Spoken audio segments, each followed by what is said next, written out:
Hello बच्चों, राधे राधे। आपका स्वागत है शैलेंद्र मैथ कनेक्ट में। तो आज हम क्लास 10 के पॉलिटी के चैप्टर 1 को देखेंगे। चैप्टर का नाम है सत्ता की साझेदारी, पावर शेयरिंग। तो इस चैप्टर के कॉन्सेप्ट को समझने से पहले हम आप लोगों से एक प्रैक्टिकल क्वेश्चन करना चाहते हैं। मान लीजिए हमारे क्लास में 50 बच्चे हैं और 50 में से एक को हम मॉनिटर बना देते हैं और क्लास की सारी पावर उसी के हाथ में रहेगा, जैसे अटेंडेंस लेना, कॉपी चेक करना और ये तय करना कि क्लास में कौन बैठेगा और कौन नहीं बैठेगा। तो इससे क्या होगा? जाहिर सी बात है कि बाकी बच्चों को लगेगा कि उनके साथ भेदभाव हो रहा है और उनमें झगड़े बढ़ेंगे। लेकिन अगर मैं पावर को क्लास के कुछ बच्चों में थोड़ा थोड़ा करके बांट दूं, जैसे कि एक मॉनिटर डिसिप्लिन के लिए रखूं और एक को साफ़ सफाई के लिए, क्लीननेस के लिए और एक को कल्चरल एक्टिविटीज़ के लिए, जो स्कूल में 26 जनवरी, 15 अगस्त और भी प्रोग्राम होते हैं उन चीज़ों को देखने के लिए, तो इससे उनकी भागीदारी बढ़ेगी और उन्हें लगेगा कि हमारी भी इसमें भागीदारी है और क्लास में शांति बनी रहेगी। तो बस इसी को कहते हैं सत्ता की साझेदारी। हम इसी चीज़ को चैप्टर के माध्यम से समझेंगे, जो चैप्टर में एग्जाम्पल दिए गए हैं। तो चैप्टर का नाम ही है सत्ता की साझेदारी। तो इसका अर्थ इसी में छिपा हुआ है। सत्ता मतलब होता है शक्ति, पावर, और साझेदारी का मतलब होता है शेयर करना, मतलब बांटना। मतलब ऐसा देश जिसमें सारी शक्ति किसी एक व्यक्ति में रहने की बजाय उसे अलग अलग समुदाय में बांट दिया जाता है, उसी को हम कहते हैं सत्ता की साझेदारी। तो चलिए चैप्टर में दिए गए एग्जाम्पल से समझते हैं। एक है बेल्जियम। चैप्टर में बेल्जियम और श्रीलंका की कहानी दी गई है। तो बेल्जियम थोड़ा समझदार भाई की तरह काम करता है और श्रीलंका जो है थोड़ा अड़ियल की तरह काम करता है। चलिए देखते हैं। बेल्जियम यूरोपीय संघ का एक छोटा सा देश है, जो क्षेत्रफल की दृष्टि से हरियाणा से भी छोटा है ये। और इसकी सीमा किन किन देशों के साथ लगती है? तो फ्रांस, नीदरलैंड, जर्मनी और लक्समबर्ग से लगती है। इसकी जनसंख्या की बात करें तो इसकी जनसंख्या 1 करोड़ से अधिक है, मतलब हरियाणा की आबादी से आधी है। क्षेत्रफल की दृष्टि से तो हरियाणा से भी छोटा है, लेकिन इसकी आबादी जो है वो हरियाणा से आधी है। देश में आबादी, जो बेल्जियम की आबादी है ना, वहाँ की आबादी की जो मैथमेटिक्स है ना, थोड़ी सी जटिल है। वहाँ की मतलब भाषा को लेकर के थोड़ी सी प्रॉब्लम है। तो देश की आबादी की कुल आबादी का 59% हिस्सा फ्लेमिश इलाके में रहता है। मतलब ये बेल्जियम का एक एरिया है फ्लेमिश, वहाँ का 59% हिस्सा, कुल आबादी का 59% हिस्सा फ्लेमिश इलाके में रहता है और डच बोलता है। और शेष 40% जो है वो वेलोनिया क्षेत्र में रहता है। और फ्रेंच बोलता है। ये देखिए डच भाषी जो है वो अधिक है, मतलब बहुसंख्यक हैं, और ये अल्पभाषी हैं। जो फ्रेंच हैं वो अल्पसंख्यक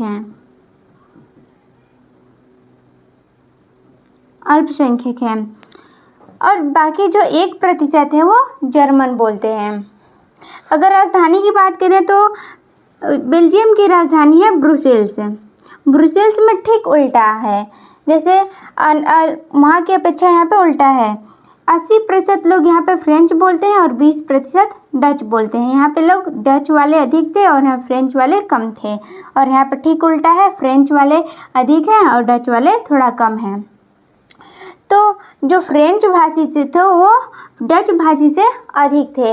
इससे डच भाषी थे उन लोगों को गुस्सा आता था, क्योंकि जो फ्रेंच बोलते थे वो बहुत अमीर और ताकतवर थे और हर चीज़ में वो अपनी चलाते थे। इस वजह से 1950 और 60 के दशक में दोनों के बीच भयंकर तनाव हुआ, लड़ाई झगड़े हुए और इसकी सबसे ज़्यादा प्रभाव ब्रुसेल्स में देखा गया। अब क्या हुआ कि वहाँ के नेताओं ने थोड़ा समझदारी दिखाई। फिर 1970 से लेकर के 1993 के बीच उन्होंने अपने संविधान में 4 बार परिवर्तन किए। चलिए देखते हैं क्या क्या परिवर्तन हुआ। तो पहली बार में उन्होंने कहा कि केंद्र सरकार में डच और फ्रेंच भाषी मंत्रियों की संख्या बराबर होगी। मतलब उनका कहना है कि जो डच बोलते हैं और जो फ्रेंच बोलते हैं दोनों की बराबर भागीदारी होगी केंद्र सरकार में।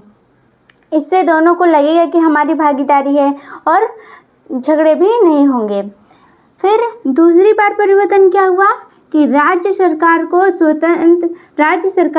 स्वतंत्र किया गया, केंद्र सरकार के गुलाम नहीं रही। मतलब जो राज्य सरकार थे पहले केंद्र सरकार के गुलाम हुआ करते थे। मतलब केंद्र सरकार जो कहता था उन्हें राज्य सरकार को करना ही पड़ता था। लेकिन अब जब परिवर्तन हो गया तो क्या हुआ कि जो राज्य सरकार थी वो अपने नियम कानून खुद से तय करता था, वो अपने आप में स्वतंत्र हो गया। फिर तीसरी बार जो परिवर्तन हुआ वो क्या हुआ कि राजधानी में भी दोनों समुदायों को बराबर का प्रतिनिधित्व मिला। अब राजधानी ब्रुसेल्स में क्या था कि यहाँ पर देखिए ब्रुसेल्स में 80% फ्रेंच बोलने वाले थे और 20% डच बोलने वाले थे। मतलब यहाँ फ्रेंच भाषी अधिक थे और डच भाषी कम थे। तो परिवर्तन ये किया गया कि अब राजधानी में भी दोनों समुदायों की प्रतिनिधित्व बराबर होगा। अब चौथा परिवर्तन हुआ था कि एक तीसरी प्रकार की सरकार बनाई गई, सामुदायिक सरकार बनाई गई, मतलब स्थानीय स्तर की।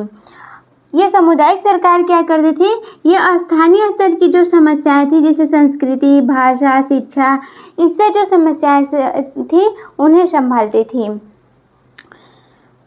क्योंकि सामुदायिक सरकार बनाना इसलिए ज़रूरी था क्योंकि जो छोटे छोटे स्थानीय स्तर थे वे अपनी समस्याओं को राज्य सरकार और केंद्र सरकार तक नहीं पहुंचा पाते थे।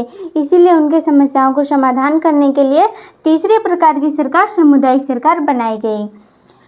फिर इससे परिणाम क्या हुआ कि देश का विभाजन होने से बच गया और शांति से रहने लगे। फिर डच भाषी और फ्रेंच भाषी में झगड़े नहीं होते थे और शांति बनी रही। फिर यूरोपीय संघ का जब स्थापना हुआ तो उसका मुख्यालय ब्रुसेल्स चुना गया। तो चलिए अगले स्लाइड में हम श्रीलंका के बारे में देखेंगे। तो चलिए देखते हैं, यह है श्रीलंका। श्रीलंका को भारत के द्वीपीय पड़ोसी देश माना गया है। द्वीपीय पड़ोसी देश क्यों नहीं? द्वीपीय का मतलब होता है जिसके चारों तरफ पानी हो। जैसे यह है श्रीलंका के चारों तरफ पानी है, इसलिए श्रीलंका को भारत का द्वीपीय पड़ोसी देश माना गया है। यह भारत के दक्षिण में पड़ता है। इसकी जनसंख्या की बात करें तो इसकी जनसंख्या लगभग 2 करोड़ है, मतलब हरियाणा की जनसंख्या के बराबर है। और बेल्जियम की जनसंख्या कितनी थी? हरियाणा की जनसंख्या के आधे थी, 1 करोड़ थी। आबादी की बात करें तो यहाँ की भी जो आबादी है ना, आबादी की जो मैथमेटिक्स थोड़ी सी जटिल है। यहाँ पर कुल आबादी का 74% सिंहली भाषी रहते हैं जो ज़्यादातर बौद्ध धर्म के लोग हैं, और 18% तमिल भाषी हैं जिसमें हिंदू और मुस्लिम दोनों शामिल हैं। फिर 7% ईसाई हैं जो सिंहली और तमिल दोनों भाषा बोलते हैं। फिर 13% श्रीलंकाई मूल के तमिल हैं। श्रीलंकाई मूल के तमिल का मतलब जिनका जन्म स्थान श्रीलंका ही हो, उनका रहन सहन पालन पोषण सब कुछ श्रीलंका में ही हुआ हो, लेकिन वे भाषा तमिल बोलते हों, उसे हम श्रीलंकाई मूल के तमिल कहते हैं। इनकी मेन समस्या क्या थी? इनकी समस्या थी कि जब श्रीलंका 1948 में आज़ाद हुआ तो उस समय सिंहली भाषी की जनसंख्या अधिक थी। उन्होंने अपनी जनसंख्या के आधार पर प्रभुत्व जमाना चाहा, मतलब अपना सर्वे सर्वा, मतलब जो चाहे वो होगा, पूरी तरह से आधिपत्य जमाने की कोशिश की। जिसके लिए 1956 में एक कानून पारित किया गया और इस कानून के जरिए 3 बड़े बदलाव हुए। पहले कि सिंहली को राजभाषा घोषित कर दिया गया और तमिल भाषा को इग्नोर कर दिया गया, उसे कोई भाव ही नहीं दिया गया। और दूसरा कि यूनिवर्सिटी, सरकारी स्कूल और भी जगहों पर सिंहली भाषा को वरीयता दी जाने लगी। मतलब जो पर्सन सिंहली भाषा बोलता था उसे जल्दी जॉब मिलने की चांस थे और जल्दी एडमिशन मिलने का चांस था। और बौद्ध धर्म को सरकारी प्रोटेक्शन दी गई। बौद्ध धर्म को भी इसलिए सरकारी प्रोटेक्शन दी गई क्योंकि सिंहली भाषा बोलने वाले लोग थे वो बौद्ध धर्म के ही ज़्यादातर लोग थे। अब इससे क्या हुआ कि एक सिंहली भाषा को एकदम सर्वे सर्वा बना दिया गया और तमिल भाषा को एकदम से इग्नोर कर दिया गया।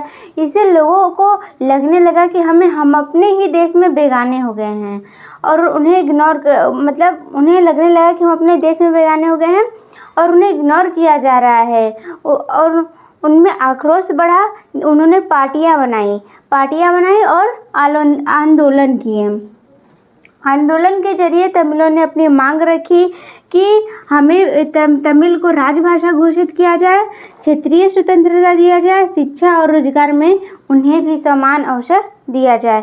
लेकिन परिणाम क्या हुआ कि उनके मांग को अस्वीकार कर दिया गया, जिससे तमिलों का आक्रोश और बढ़ा और जिससे 1980 के दशक में तमिल सरकार बनाने को लेकर के गृह युद्ध छिड़ गया।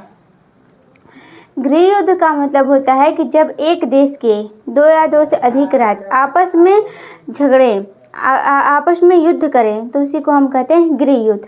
गृह युद्ध मतलब घर का युद्ध, मतलब देश बड़ा सा घर है और उसमें जो छोटे छोटे राज्य हैं वो उसके फैमिली हैं। अगर फैमिली आपस में लड़े तो उसे हम क्या कहते हैं, गृह युद्ध ही कहेंगे। तो वही है गृह युद्ध और यह गृह युद्ध बहुत लंबे समय तक चला और 2009 में जाकर के समाप्त हो गया। अब आपके बुक में एक है क्वेश्चन, बहुत ही अच्छा क्वेश्चन है, सत्ता की साझेदारी क्यों जरूरी है? तो इसके 2 मुख्य कारण हैं, एक है युक्तिपरक कारण और दूसरा है नैतिक कारण। युक्तिपरक कारण का अर्थ होता है मतलब उपाय वाला कारण, मतलब सत्ता की साझेदारी जो है वो देश को टूटने से बचाने का एक उपाय है।